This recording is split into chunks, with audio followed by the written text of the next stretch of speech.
Elimba Morning News. À Bamako, cela fait 3 jours que les bouchers sont en grève. Vous aurez les détails dans ce journal. Nous parlerons également de culture avec notre invitée Bibata Maïga, reçue hier. Elle est une danseuse professionnelle. À l'international, la Côte d'Ivoire et le Ghana signent un accord de coopération sur le cacao. Fidèles téléspectateurs, bonjour et bienvenue au rendez-vous de l'information. Comme évoqué dans les titres, les bouchers sont en grève à Bamako il y a de cela 3 jours pour, disent-ils, le non-respect de la convention avec le gouvernement du Mali. Oumou Makalou et El Hadj Malik Guiteya pour le reportage. Des tables vides et pas l'ombre des morceaux de viande. Oui, les bouchers sont encore sur le pied de guerre. Cela fait 3 jours qu'ils observent une grève. Ils dénoncent 5 jours de retard de paiement par rapport à l'accord convenu avec le gouvernement du Mali. Ici, au marché d'Ibida, le constat est bien visible. Selon l'accord, le gouvernement doit verser 45 000 francs par tête de bœuf abattue.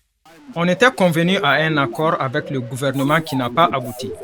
C'est pourquoi nous avons décidé de faire une grève pour qu'ils nous remettent notre argent. Même constat au marché de Lafiabougou où la place réservée aux bouchers est vide.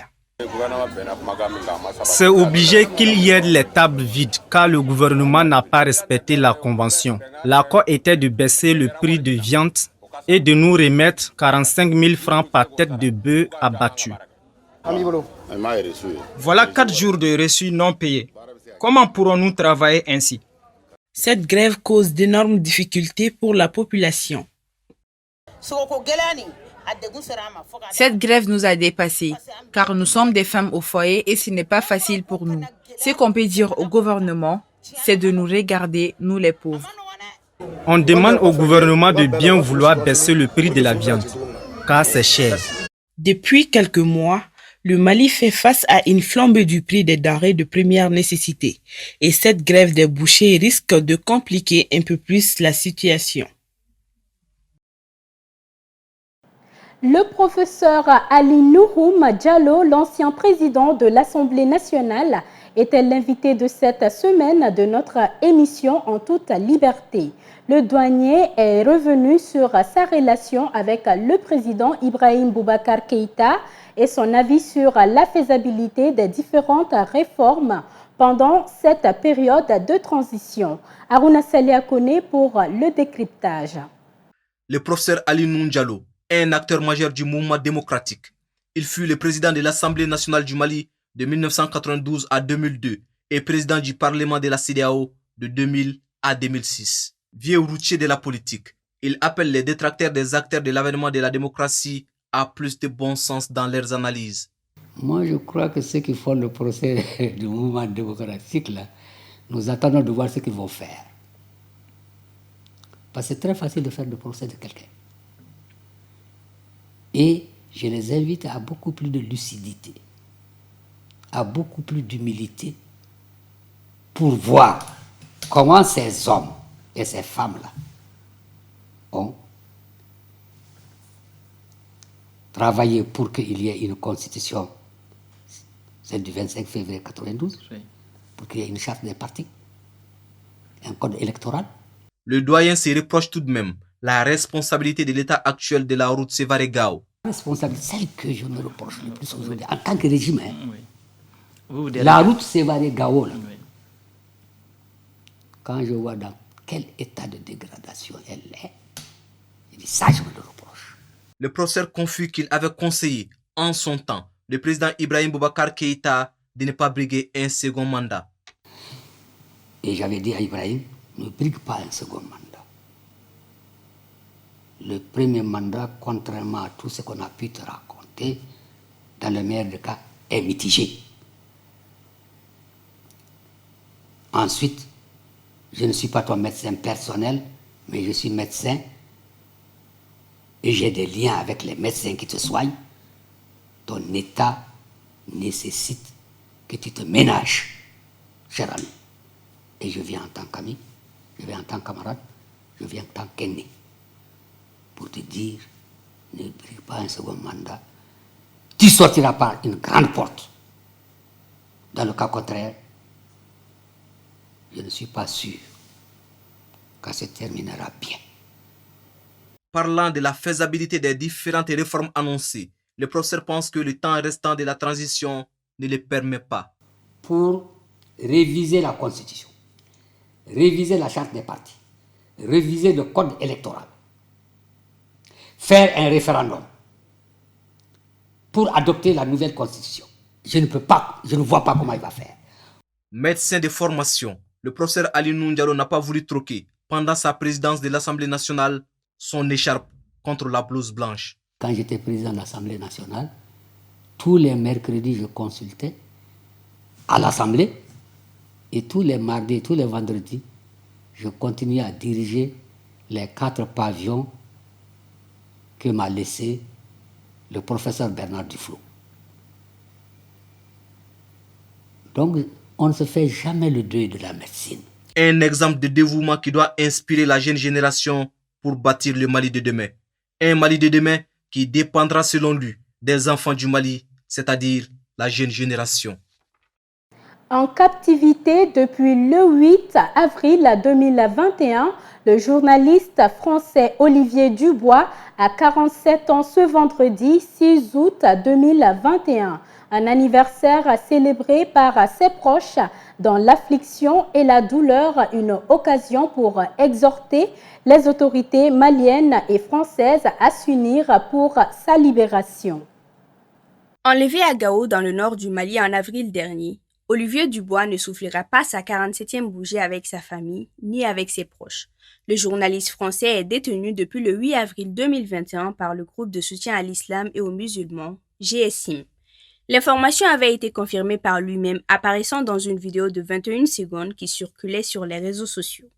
4 mois, jour pour jour, la famille et les proches du seul otage français connu dans le monde ne ravisent pas.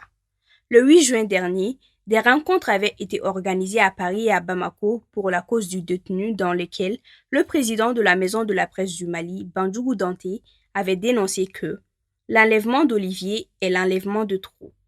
On demande à ses ravisseurs de le libérer au nom de la foi, mais aussi de l'amour. De surcroît, Christophe Deloire, le secrétaire général de Reporters sans frontières, s'était adressé aux autorités françaises et maliennes en ces termes. Je cite: « On veut et on attend que sa libération demeure une priorité. » Fin de citation. À ce jour, à l'occasion de ses 47 ans qu'il fête ce 6 août, sa famille et ses proches ont écrit un texte pour inviter les autorités françaises et maliennes à s'unir. Comme Martin Luther King en août 1963, nous avons un rêve, celui de croire que tu retrouveras ta liberté rapidement et que nous fêterons cet instant tous ensemble, mères, frères et sœurs, accompagnés de tes enfants. Nous rêvons aussi que la France et le Mali s'unissent enfin pour te sortir du Sahel, souhaite-t-il. Nous allons au Congo pour l'infographie du jour. Le Nyiragongo est un stratovolcan de la vallée du Grand Rift situé au Congo. Il est localisé dans les montagnes des Virunga, à une vingtaine de kilomètres au nord de la ville de Goma et du lac Kivu et à l'ouest de la frontière du Rwanda.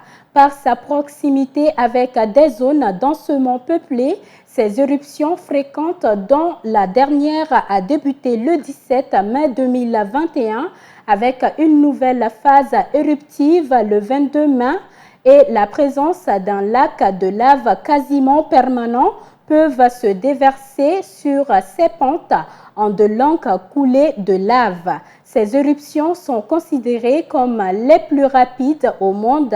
Le Nyiragongo est un des volcans les plus actifs et dangereux d'Afrique. Le Nyiragongo a également beaucoup d'autres appellations, notamment Graf Godzen Crater, Kirunga Sha Nyiragongo ou encore Kirunga Sha Nyiragongo.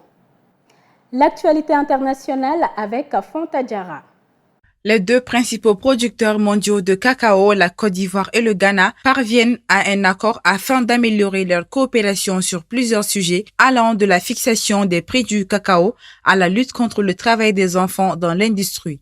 Pour Shirley Ayorkor, ministre des Affaires étrangères et de l'intégration régionale, les deux plus grands producteurs mondiaux de cacao, la Côte d'Ivoire et le Ghana, ont créé un organisme commun afin d'améliorer la coordination en matière de recherche, de fixation des prix et de lutte contre le travail des enfants. Les deux pays qui produisent environ 60% de la production mondiale de cacao ont déjà coordonné leurs efforts sur certaines de ces questions, mais cette nouvelle organisation marque une étape officielle vers une coopération encore plus efficace. Selon Awuzu Afriyi Akuto, ministre de l'Alimentation et de l'Agriculture, je peux dire avec fierté que la charte a été finalisée pour garantir la mise en place sans encombre d'un secrétariat dynamique dont le siège est à Accra, ici au Ghana. Selon Nana Kwabena Ponko II, le coût de la production d'un seul sac de cacao est si élevé pour nous. Donc avec cette nouvelle initiative des deux gouvernements, je pense que cela aidera peut-être les cultivateurs à obtenir le prix de leur dû labeur. Pour moi, ce genre d'initiative va aider tous les agriculteurs des deux pays et j'espère qu'elle ne s'arrêtera pas là, mais qu'elle continuera à être bénéfique pour nous. À l'hôpital d'Al-Aljam de Dakar, seul le sifflement des ventilateurs et les bips des moniteurs indiquent que la patiente atteinte du Covid-19 dans le lit de soins intensifs était toujours en vie. À côté, une autre femme était sous oxygène après avoir accouché alors qu'elle était malade du coronavirus, dont la troisième vague menace de submerger les hôpitaux du Sénégal et certains de ses cimetières. Nous sommes épuisés physiquement, mais surtout épuisés émotionnellement, car cette troisième vague, c'est avant tout la vague des jeunes. Il y a des jeunes, des hommes comme des femmes, mais surtout il y a beaucoup de femmes et ça, émotionnellement, nous épuise. Vous pouvez ressentir l'épuisement surtout physiquement et psychologiquement, a déclaré Dr Kadifal. C'est notre réalité quotidienne. Nous sommes occupés tout le temps. Les chambres sont occupées à 100%. Notre centre de traitement est le plus grand du Sénégal. La nation ouest-africaine n'est pas seule. Les décès liés au coronavirus en Afrique ont atteint un pic record au cours de la semaine qui s'est terminée le 1er août. En partie stimulée par la variante hautement transmissible Delta, a annoncé jeudi 5 août l'Organisation mondiale de la santé OMS. Le directeur d'un cimetière musulman du district de Yoff, Ibrahima Djassi, a feuilleté avec anxiété un registre cartonné qui avait enregistré une moyenne de 30 enterrements par jour contre 20 avant la dernière vague de Covid-19. Le plus haut tribunal de France a confirmé jeudi 5 août une nouvelle loi obligeant le public à détenir un laissez-passer sanitaire pour accéder aux bars et restaurants et les agents de santé à se faire vacciner contre le Covid-19 d'ici la mi-septembre, affirmant qu'elle était conforme à la charte fondatrice de la République. Dans sa décision, le Conseil constitutionnel a cependant annulé plusieurs clauses de législation affirmant que l'imposition d'une quarantaine obligatoire de 10 jours à toute personne testée positive au Covid-19 portait atteinte aux libertés. Il a également statué que si les employeurs pouvaient suspendre les travailleurs de la santé et de première ligne qui refusaient de se faire vacciner contre le Covid-19 ou montraient la preuve d'un test négatif. Ils ne pouvaient pas licencier ceux qui avaient des contrats à court terme. La législation doit entrer en vigueur le 9 août. Elle a été dévoilée par le président Emmanuel Macron en juillet alors que la variante Delta du coronavirus alimentait une 4e vague d'infection. Macron a délivré un message simple à l'époque. Faites-vous vacciner. Cela a provoqué une augmentation du taux de vaccination alors que les Français risquaient de se voir refuser l'accès aux bars, restaurants, cafés et cinémas sans preuve de vaccination ou d'un récent test Covid-19 négatif.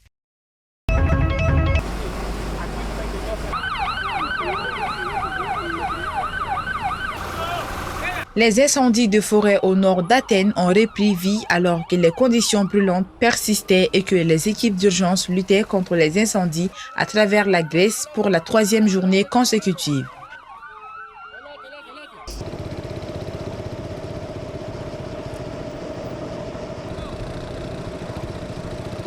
Un mur de fumée noire s'est élevé au-dessus de la capitale grecque. Les habitants ont fui les banlieues. Les demandeurs d'asile ont été évacués et les autorités ont mis en garde contre de nouveaux incendies vendredi et samedi alors que les températures oscillaient autour de 40 degrés Celsius. Avec des plans de la Turquie voisine également en feu, le ciel rempli de fumée s'est ajouté aux images apocalyptiques d'inondations et d'incendies vus à travers l'Europe cet été.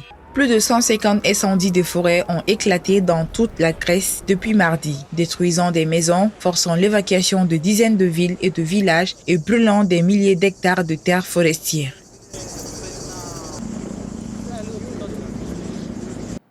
Parlons culture dans cette édition.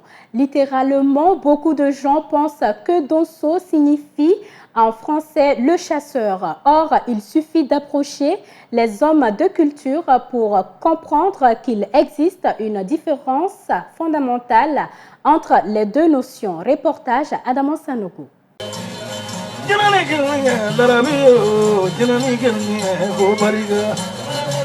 Littéralement, beaucoup de gens pensent que Dosso signifie en français le chasseur. Or, il suffit d'approcher les hommes de culture pour comprendre qu'il y a une différence fondamentale entre les deux notions. Quand on dit Dosso, nous traduisons par chasseur. Alors que quand on dit chasseur, on ne doit pas traduire par Dosso, on doit traduire par Sogofagala. La grande différence se fait au niveau de l'initiation. Un Dosso, c'est d'abord quelqu'un qui est initié. Le Dosso et le chasseur font deux. C'est pourquoi nous ne souhaitons pas qu'on traduise Dosso par chasseur, mais qu'on maintienne le mot Dosso même en langue française. Selon Dr Fodemoussa Sidibé, même au niveau de l'accoutrement, on peut remarquer cette différence de style. Le chasseur, il peut aller en jean, en tenue, je ne sais pas comment. Il peut aller comme il veut, en brousse. Le Dosso, très généralement, il a une tenue caractéristique. Dans cette tenue, il y a la coiffure, bien sûr. Il y a la tunique et il y a le pantalon bouffant. Bon, les chaussures, c'est au choix de chacun.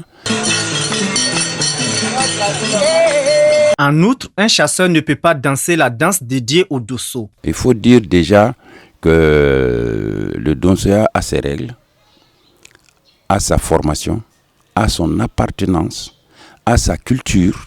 Personne d'autre, venant d'ailleurs, n'a l'autorisation, on peut le faire par effraction, n'a l'autorisation de danser comme les Dosso.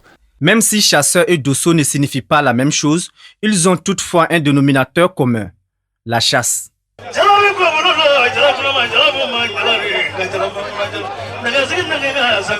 Nous avons reçu hier Madame Bibata Ibrahim Maïga, danseuse contemporaine, dans notre précédente édition pour parler de sa récente tournée européenne, mais aussi de son parcours. Suivons. Dernièrement, on a fait 3 dates de tournée à Lyon, dans la Biennale de la danse, à Luxembourg, dans un théâtre de Luxembourg, et à Barcelone, où on a fini avec un grand public de plus de 1500 plus de 1500 personnes dans le... Et voilà, et mon expérience la plus belle, c'était à Barcelone. Là, je m'étais trouvée en Europe, mais c'était pratiquement comme si j'étais en Afrique, en fait. Et avec le public, là, c'était waouh. Il s'agit de Esprit Bavard. Esprit Bavard, en question, c'est mon premier spectacle, mon premier solo que j'ai commencé à l'École des Sables au Sénégal. Ensuite, j'ai continué pour mon master au Conservatoire des Arts. Et Esprit Bavard a été visible pour la création 2019 de l'Institut français de Paris. Donc j'ai fait les recherches et la création à Marseille. Ensuite, je suis revenue pour continuer la création au Blomba.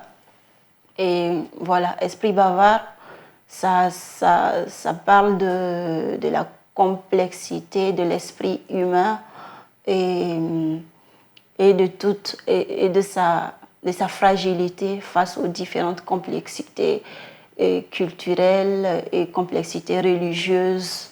Il s'agit de mon deuxième solo, qui n'est pas vraiment un solo, que je dois créer avec 3 personnes. Un spécialiste en multimédia et un musicien qui joue du violon traditionnel. Voilà, et cette création, ça s'intitule Terre promise. corps, sang, esprit. Donc, Terre promise, ça parle particulièrement du Mali et oui, ça parle du Mali et de toutes les épreuves que le Mali a subies de 2012 jusqu'à aujourd'hui. Tu vois, ça parle de la mémoire de nos vaillants soldats et qui continuent pour moi d'exister encore, qui continuent, et de toutes ces personnes, tu vois, qui ont donné la vie pour que le pays puisse se développer, puisse sortir de guerre, de crise, et qui aujourd'hui ne sont pas là, et qui voient que la jeunesse a du mal à s'entendre, que la politique, les hommes politiques ont du mal à s'entendre, et que voilà, rien ne va, même s'ils ont donné le sang pour ça. Et la période Covid-19, pour moi, ça a été vraiment un vrai choc, quoi. Je pense que c'est la période où j'ai plus grandi, quoi. Je venais d'avoir un très bon contrat que j'ai signé de plus d'une vingtaine de dates de tournée dans le monde entier.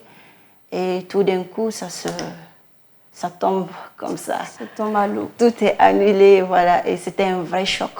Du coup, moi, j'essaie d'être fructueuse au lieu de me replier sur moi-même. Du coup, j'ai créé le centre Bizarre Move. Bizarre Move, pour moi, c'est quelque chose qui me décrit et qui me décrit personnellement d'abord, parce que je suis quelqu'un qui est à part. Donc, du coup, les gens cherchent à me découvrir quel genre de personne je suis, parce que je suis toujours très calme et très à côté, très à gauche. Et il y a aussi le fait que ici au Mali, on dit que la danse, quand on dit je fais de la danse contemporaine, ils disent ah, c'est vous qui faites les danses bizarres là, tu vois. Et ils le disent en bambara aussi. Et souvent, pour moi, dans le centre, là, c'est de la danse contemporaine qui sera développée là-bas. Surtout, je l'ai créée pour les enfants de la rue avec qui je travaille depuis quelques années. Et voilà, le but, c'était d'avoir un espace de travail. Mesdames et messieurs, c'est la fin de cette édition. Merci à vous de l'avoir suivi. Excellent week-end à toutes et à tous.